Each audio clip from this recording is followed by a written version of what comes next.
guys, how are you? How are you doing? How are you feeling? We are back at it again with another story time slash review because I am going to be talking about my time here in Spain as a English language assistant, aka au pair, because that's the most common known term for what I'm actually doing. I am away from home from Canada in Valencia, Spain, working with two children who are 8 and 10 years old, and I am helping them learn how to speak English. I have done this before with a 1-year-old, and I was with her until she was 3 years old. I was a full-time nanny in Canada, and it went really well. She was Russian. Her first language was Russian, and these children's first language is Spanish, as you know. I will say it's very much easier with these children because I can understand them. Now, Russian, I had to learn a little bit of it. Thankfully, she was only one, the little girl I took care of, so I didn't have to learn like full sentences. She only knew a couple words. But in order to understand her and to teach her English, I had to learn some Russian words in order to have her know that I understand her communication towards me. Now, with these children, I do understand everything because, as you guys know, I am fluent in Spanish. I can speak, kind of, write and read it. I left Spain as well when I was 6 years old, so I have maintained my English, or my Spanish, since I left, and so that has made it a lot more easy for me to, and for the children to understand me, for me to understand them, for them to learn English from me, and for me to teach them English. So I'm going to be talking a little bit about, in general, what this experience has been like for me, the ups, the downs, everything. I am going to be spilling all the tea. Even though you guys might think you have a good picture by the travel vlogs I've posted and by the Instagram pictures I've posted, there's a lot more that goes on behind the scenes of being an English language assistant like myself. So we're gonna dive right in. First, I'm gonna take a drink because it's gonna be a lot. So some of the cons, I want to start with some of the really bad things that I've been going through, some things that are icky and not really expected when you jump into something like this, an international kind of job opportunity, because I do want to end on a good note on this video. Obviously, I'm grateful. I don't want this video to seem like I'm complaining or being ungrateful for this amazing opportunity I've had to come here to Spain and work and live with a family who truly does love me and treat me as one more member of the family. But there is certain things that are different to your typical job that you don't expect when you're going into a job like this. So the first thing I'm going to talk about is the hours. So I have in my contract for this employment that I was to work 35 hours a week. Normal, usually in Canada I work 40 hours a week.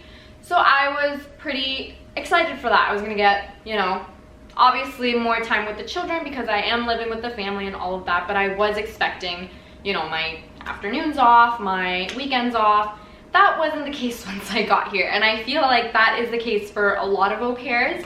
I have heard a lot of stories on YouTube of au pairs that have a lot of extended hours. They are working 24/7. I think that's mainly why families hire au pairs, because they are a live-in person who can tend to the children literally all the time, 24/7. My job title should be like mother, because I am cooking breakfast, lunch, and dinner. I am doing their laundry. I am making sure they brush their teeth, making sure they shower, making sure they clean their room, making sure they make their bed, making sure they pick up all their toys, making sure they wipe their butt properly, making sure they don't fight, making sure they don't kill each other. Everything.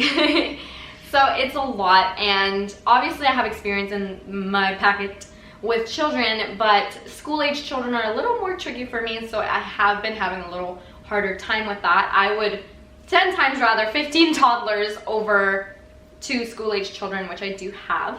But nonetheless, regardless, they are still very dear to my heart. They are little devils, but I still hold them very dear to my heart because they are my children. I am with them 24/7, and you grow very attached to them, and I don't know what I'm gonna do when I leave because I'm gonna miss them. Even though they drive me crazy, I am gonna miss them.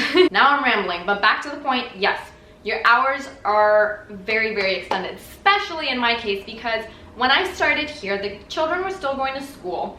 So I would take them to school, pick them up for lunch, take them back to school, and pick them up again when they were completely done school. So that was a little bit reduced hours, but once they were done school, I actually moved, right now I'm at the Valencia apartment, but I actually moved to a place called Blau, and that is on the coast of Valencia, and we are living in a beach house. We are living right on the beach, which sounds like a dream, and it is.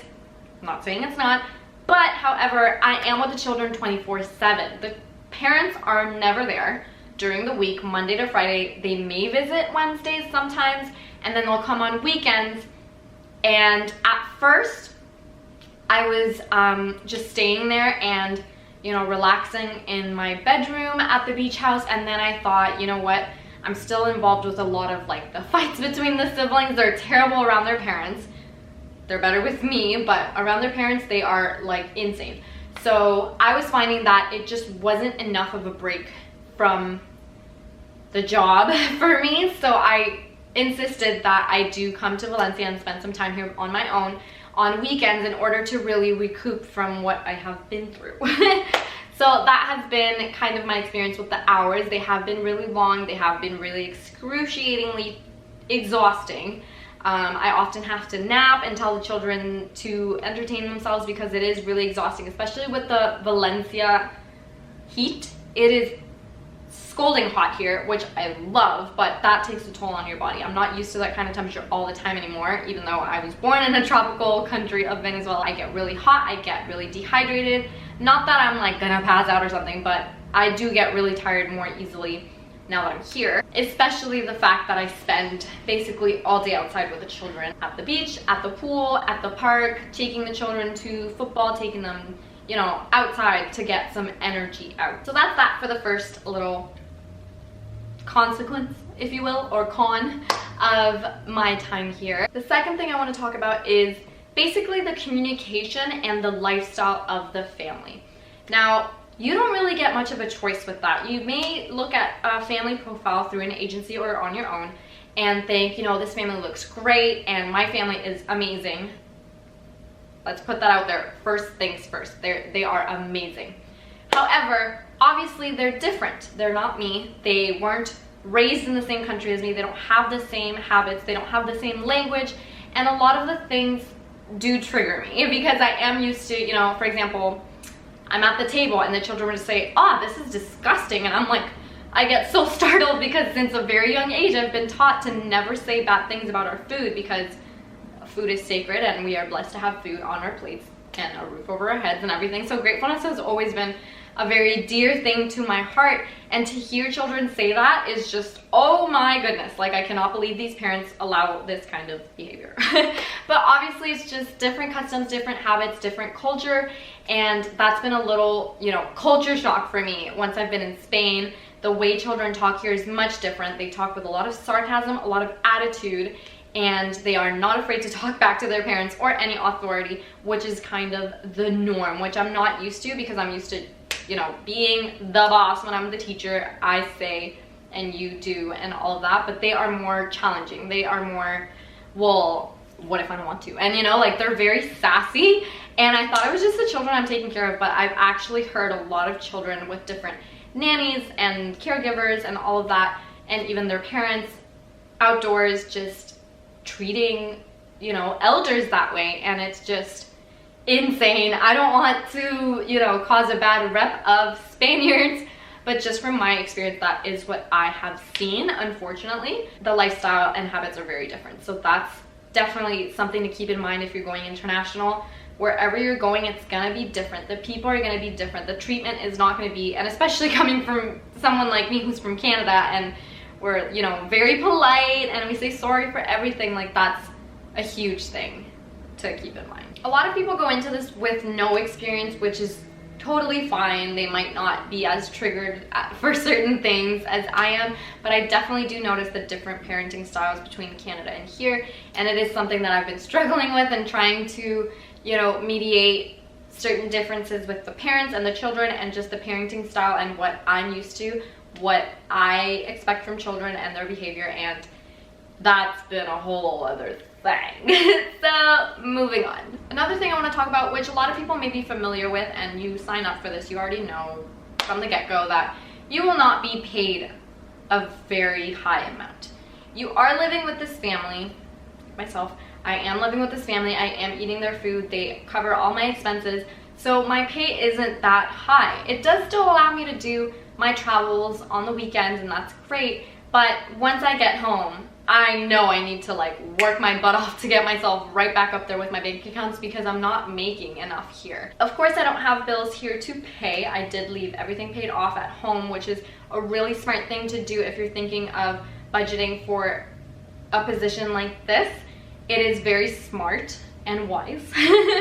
Not that I'm, you know, calling myself that, but it is a good decision to leave everything paid off at home before you go on your trip so that you don't have to worry about that on your trip. I would not have the amount of money I need to pay my bills back home with the money I get here. So the idea was for me to come on this trip and travel as much as I could on the weekends with the money that I make here. Even though it's a very low amount, I'll be talking about the benefits of being here in Europe on my pros coming up. So yes, the pay is very minimal, but it is decent. You don't need much once you're, you know, with a family and they're paying for everything.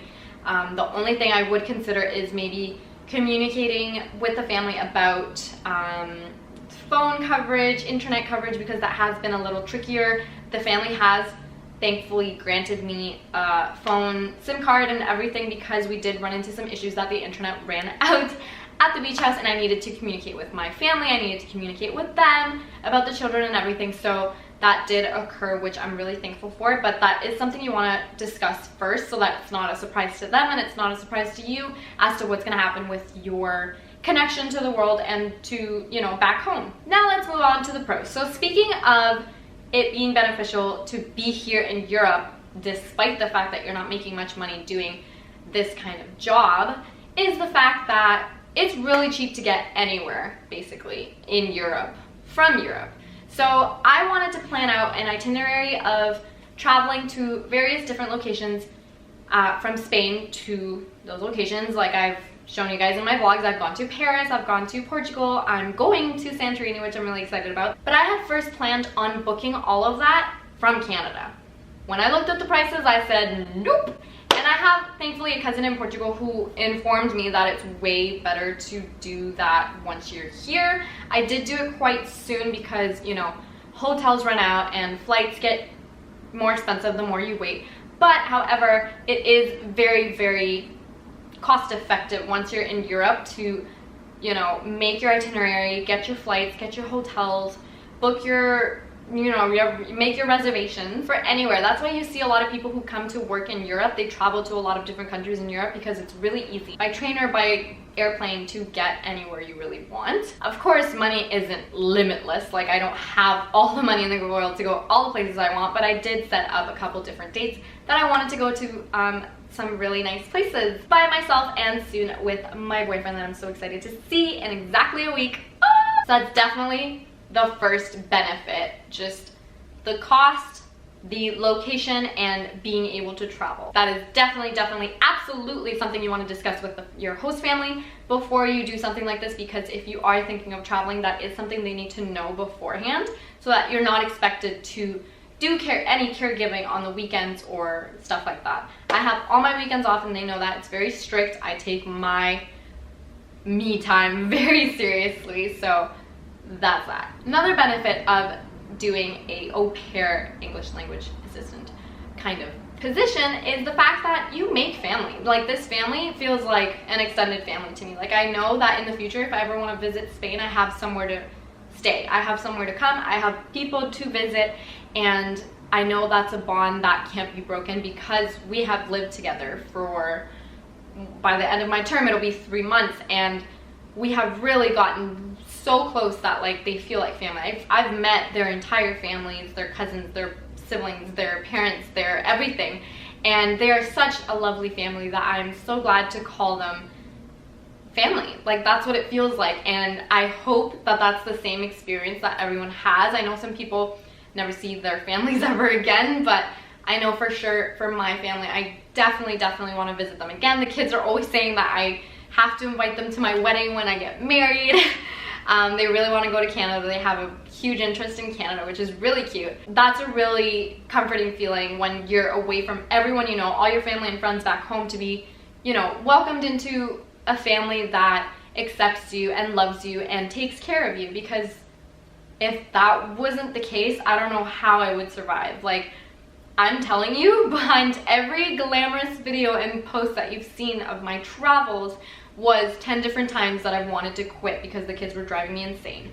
And because I miss my family, and I miss my home, and I miss my dog, and I miss my mom, and you miss so many things, and you realize how much you value different things in your life once you go away for so long in such a different environment from your usual one, that it's honestly a great experience. I do not regret it. I would never trade this for the world.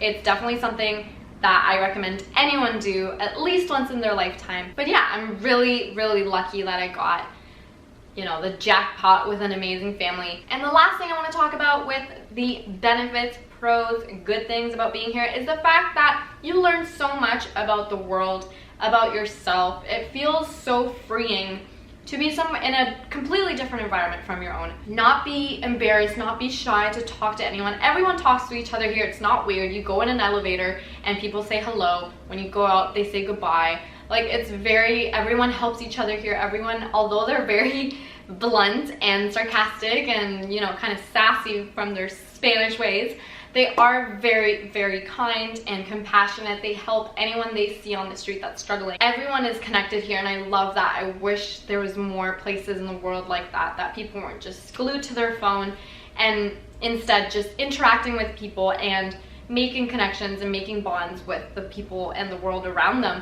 because that's something I'm not used to, that like no one talks to each other that doesn't know each other where I live in Canada. So that's definitely been a new experience for me. Although I did mention the culture shock, there's also the pros of learning something new, figuring yourself out, thinking of your life back home, what you want to improve. Like, taking yourself away from your environment just makes you think of life and yourself and your goals and your future completely different for the better. It's really refreshing to experience something like this, and I would definitely recommend, once again, that you do this if you are interested in this, or if you're just watching along in my adventures, then come along with me because I'm not done yet. But that's about it. It's been really, really nice being here. I am gonna miss it so much. I am very homesick, but I know that once I'm home, I'm gonna be thinking and dreaming of Spain for the rest of my life, I was gonna say, but just until I come back, because I know for sure I want to come back. And I've always had a goal of like not going back to somewhere twice and like going somewhere new. But once you experience somewhere like Spain, especially Valencia, the area has beaches, it has mountains, it has futuristic structures, it has parks, it has rivers, it has everything here, and everything is so close-knit that you can get anywhere you want by metro. I've learned the city like the back of my hand, and I really, really do love it here, and I can't wait to come back. Hopefully I am blessed enough to bring my mom next year, because I do really want her to experience something like this. But yeah, overall 100% good experience. You have your little downs, but the ups are definitely worth it. I mainly came here for the traveling experience, but I did get away with, you know, gaining some family members basically, and getting to travel a lot more than I expected. I thought it would be a little more complicated, but I have had a lot of freedom to do what I want and enjoy my time here while I'm here. So cheers to that. Thank you guys so much for watching. If you enjoyed this video, please give it a thumbs up. Subscribe if you haven't already, because it's free, and I will see you guys next time.